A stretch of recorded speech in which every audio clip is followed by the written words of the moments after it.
చాలా సంతోషం.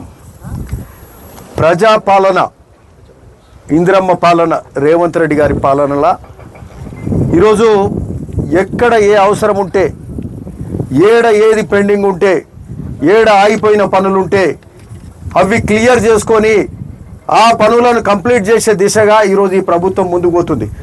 ఏదో ఆర్భాటాలకు పోయి అడ్డగోలు నిధులు పెట్టి అరకొర పనులు చేసి వదిలిపెట్టే కార్యక్రమం కాకుండా ఈరోజు ఇట్లాంటి పనికి వచ్చే కార్యక్రమాలు చేస్తున్నాం. ఆనాడు ప్రతిపక్షంలో ఉన్నప్పుడు మిషన్ భగీరథ నీళ్లు గ్రామాలలో వస్తలేవని చెప్పి గొంతెత్తి మాట్లాడినాం. మా నాయకులు చూసారు, మా ముఖ్యమంత్రి గారు చూసారు, మేము చూసినాం. ఈరోజు మన ప్రభుత్వం వచ్చినాక ఆ సమస్యలన్నీ తెలుసుకున్నాం, ప్రజా సమస్యలన్నీ తెలుసుకున్నాం. నీటి సాగునీరు కానీ తాగునీరు కానీ సమస్యలు ఉన్నాయి. మా ప్రాంతానికి సంబంధించిన ప్రతి అంశం మీద మాట్లాడతాం, చేపిస్తామని చెప్పి ఆనాడు మాట్లాడినాం.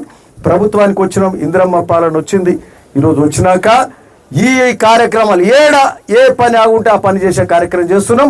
గౌరవ ముఖ్యమంత్రి రేవంత్ రెడ్డి ద్వారా ఈరోజు ఏదైతే యాదాద్రి భువనగిరికి రావాల్సిన నీళ్లు అరకొరగా నాడు గత పాలకులు పని చేయకుండా మరి డబ్బులు ఖర్చు పెట్టిండొచ్చు, కానీ చాలా పనులు మిగిలిపోతే ఆ పనులను పట్టించుకోలే. ఓ ఫారెస్ట్ క్లియరెన్స్ కంప్లీట్ చేయలే, అది అక్కడనే ఆగిపోతే ఈరోజు మన ప్రభుత్వం రాగానే దానికి సంబంధించి 210 కోట్ల రూపాయల నిధులు శాంక్షన్ చేసుకొని గౌరవ మంత్రివర్యులు సీతక్క గారి ద్వారా వారికి సంబంధించిన శాఖ ఇది 210 కోట్లు శాంక్షన్ చేయించుకొని కోమటిరెడ్డి వెంకరెడ్డి గారి ద్వారా అక్కడ యాదగిరి గుట్టలో మరి 1 సంవత్సరం కిందనే శంకుస్థాపన చేసుకున్నాం. ఈ 210 కోట్లకు మరి ఐలయ్య గారు మన వెంకరెడ్డి గారి సమక్షంలో వెంకరెడ్డి గారి చేతుల మీదుగా ఆ పనిని మొదలు పెట్టుకున్నాం. మరి ఆ పని మొదలు పెట్టుకున్నాక ఈ 16 కిలోమీటర్ల లైన్కు 16 కిలోమీటర్లు వేయలేకపోయిన వాళ్ళు పైసలు అన్ని సగం పడబెట్టి ఎక్కువనే పెట్టి 16 కిలోమీటర్లు చూసినోడు లేడు. ఆ భువనగిరిలో ఉన్న ప్రజాప్రతినిధులు, ఆలేరులో ఉన్న ప్రజాప్రతినిధులు ఓ 16 కిలోమీటర్ల పైప్ లైన్ వేయలే, కొంత పని చేస్తే మా ప్రాంత ప్రజలకు నీళ్ళు వస్తాయనే ఆలోచన ధ్యాస లేకుండే. ఈరోజు మనం రాగానే దాని మీద ధ్యాస పెట్టినాం, దాని మీద ఆలోచన చేసినాం. మరి 210 కోట్లతోటి ఆ 16 కిలోమీటర్ల లైన్ వేస్తే వస్తాయని 16 కిలోమీటర్ల లైన్ పని మొదలు పెట్టినాం. 16 కిలోమీటర్లల్లో 7.5 కిలోమీటర్ల కంటే ఎక్కువ, దాదాపు 12 కిలోమీటర్స్ 11 కిలోమీటర్ల లైన్ అయిపోయినాక ఇంకా 4.5 కిలోమీటర్ల మాత్రము మిగిలిపోయి ఫారెస్ట్ క్లియరెన్స్ లేక, ఫారెస్ట్ ఉంది, ఫారెస్ట్ క్లియరెన్స్ అడగోలు ఇయ్యరు, ఏదున్నా పర్మిషన్ తీసుకోవాలి, ఎన్విరాన్మెంట్ ప్రాబ్లమ్స్ వస్తాయి కాబట్టి ఆ క్లియరెన్స్ కూడా తీసుకొని మరి మొన్న జూలైలో ఫారెస్ట్ క్లియరెన్స్ వస్తే, జూలైలో వచ్చింది ఫారెస్ట్ క్లియరెన్స్. 2 నెలల ఆగస్టు 5వ తారీఖు నాడు మొదలు పెడితే ఆగస్టు సెప్టెంబర్లో 2 నెలలలో ఈ పని కంప్లీట్ చేసి అక్టోబర్లో నీళ్ళు ఇచ్చే కార్యక్రమం యాదాద్రి భువనగిరి ఇటు భువనగిరి ఆలేరుకు నీళ్ళు ఇచ్చే కార్యక్రమం గొప్పగా జరుగుతుందని చెప్పడానికి చాలా సంతోషిస్తున్నాం.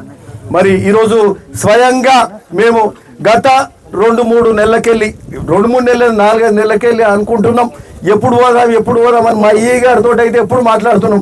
సరే, మాకు వేరే పనులు కూడా ఉండే, రైతులకు సంబంధించిన సాగునీరు కాలువలు, బసవాపురం రిజర్వాయర్ నింపాలి, అక్కడ ఊరు ఖాళీ చేయాలి, వాళ్ళకి డబ్బులు ఇప్పించాలి, బునియాది కానీ పిల్లాయిపల్లి ధర్మాడి కాలువ కావాలి, అటు గంధమల్ల కాలువ కావాలని వాటి మీద ఎక్కువ దృష్టి పెట్టినాం. రైతాంగానికి సంబంధించిన సమస్యల మీద, సాగునీరు మీద, మరి ఈరోజు మంచినీటి మీద కూడా దృష్టి పెట్టి ఇప్పుడు ఈరోజు ఎట్లా నడుస్తున్నాయి పనులు, ఏమన్నా నడక నడుస్తున్నాయా, వీటిని త్వరగతిన కంప్లీట్ చేద్దామనే ఆలోచనతో ఈరోజు ఐలయ్య గారు వారు ఈరోజు వారి ఉత్సాహంతో పోయేద్దాం పాండే అని చెప్పి వారు గత 3 రోజుల కింద వారు చెప్పారు. నేను 4 నెలలకెళ్ళి అనుకుంటున్నా కానీ ఈ నా పనులలో నేను కాన్స్టిట్యున్సీ పనులే. మరి ఈరోజు రావడం ఐలయ్య గారు వారు ప్రేరేపితం. ఈరోజు ఇక్కడ అధికారులం అందరం కూడా వచ్చి ఈ కాల్వ పనులు, మరి ఈ యొక్క ఏదైతే పైప్ లైన్ వర్క్ ఉందో ఈ పైప్ లైన్ వర్క్ మీద అయితే ఈరోజు వారు చెప్పిన దాన్ని బట్టి మల్లన్న సాగర్ నుంచి ఏదైతే పైప్ లైన్ ఉందో దాదాపు 80 కిలోమీటర్లు తుర్కపల్లి వరకు నీళ్లు రావాలి. తుర్కపల్లికి వెళ్ళి డైవర్షన్ అయితే అక్కడ వర్క్ డిస్ట్రిబ్యూట్ అయితే, లైన్ డిస్ట్రిబ్యూట్ అయితే ఒకటి ఆలేరు దిక్కు పోతుంది, ఒకటి భువనగిరి దిక్కు వస్తుంది. మరి ఆ విధంగా మనకి నీళ్ళు వచ్చే కార్యక్రమం అవుతుంది. ఇది మల్లన్న సాగర్ మీదకెళ్ళి లగ్డారం మీదకెళ్ళి ఆకారం మీదకెళ్ళి ఇక్కడ గన్పూర్ గుట్ట దగ్గర ఉన్నాం. ఇక్కడ మీటింగ్ స్థలం ఇది.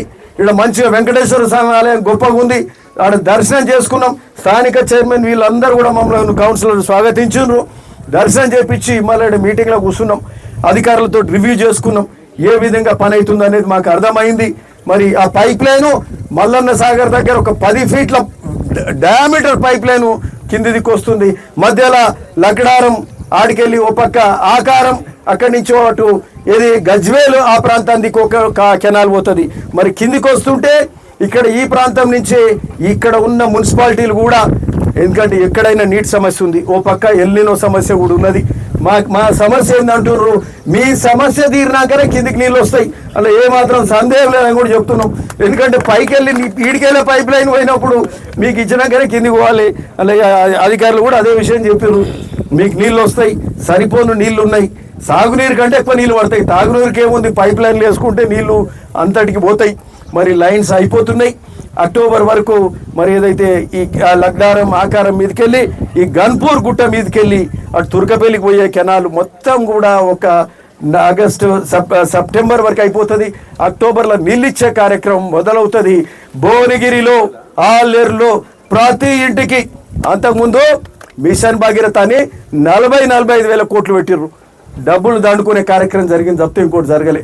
ఏడ పనులు మిగిలిపోయినాయని చూసినోడు లేడు.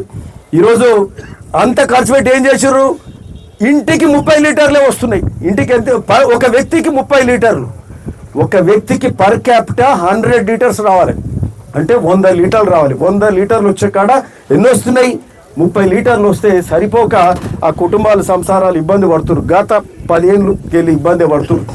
ఈరోజు 100 లీటర్లు ఇచ్చే కార్యక్రమం ఇంటింటికి యాదాద్రిలా భువనగిరి ఆలేరులా ఈ కాంగ్రెస్ ప్రభుత్వం కట్టుబడి ఉంది. ఒక 2-3 నెలల దసరా నుంచి ఆ నీళ్ళు ఇచ్చే కార్యక్రమం జరుగుతుందని చెప్పడానికి సంతోషిస్తున్నాం. మరి అధికారులు సిఈ గారికి, ఈ గారికి, ఎస్సీ గారికి విజ్ఞప్తి చేస్తున్నాం, త్వరగతిన పనిచేయాలి. కాంట్రాక్టర్ వెంటబడి మీరు పనిచేయండి, ఏ మాత్రం కూడా ఆలస్యం కావద్దు. ఎందుకంటే ఆల్రెడీ ఈ వానలు లేక ఈ వానకాలంలో బోర్లన్నీ ఎండిపోతున్నాయి కాబట్టి ఇంకా ఆలస్యం చేస్తే ఇబ్బంది అవుతుంది. కాబట్టి ఇది అత్యధిక ప్రియారిటీల ఎమర్జెన్సీ మీద ఈ పనులు చేయాల్సిన అవసరం ఉందని కూడా విజ్ఞప్తి చేస్తున్నాం.